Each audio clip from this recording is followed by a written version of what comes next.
There are two types of audit procedures. These include tests of control and substantive procedures. With regard to tests of control, it is important to remember that management of the entity is responsible for implementing controls. So when we refer to tests of controls, it is basically tests performed by the auditor to confirm that the controls implemented by management are operating as intended. It is important to not get confused between tests of control and substantive tests. Tests of control are performed to confirm the operating effectiveness of controls. In other words, the conclusion from a test of control will either be that the controls are effective or not effective. Substantive tests, on the other hand, are performed to detect material misstatements in the financial statements. So, you would be able to differentiate a test of control from a substantive procedure by looking at the objective or the purpose. Substantive procedures can be broken down further into two different types, namely tests of detail and substantive analytical procedures. Now, it is important to not get confused with analytical procedures. Not all analytical procedures are considered substantive tests.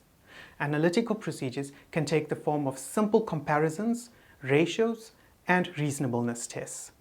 Simple comparisons and ratios are generally performed in the planning stage of the audit and are used as risk assessment tools.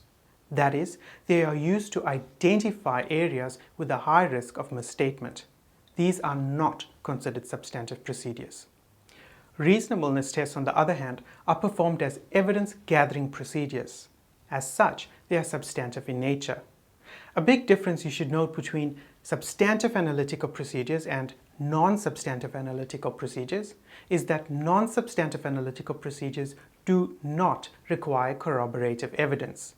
However, substantive analytical procedures requires variables and representations obtained for variances and deviations to be corroborated.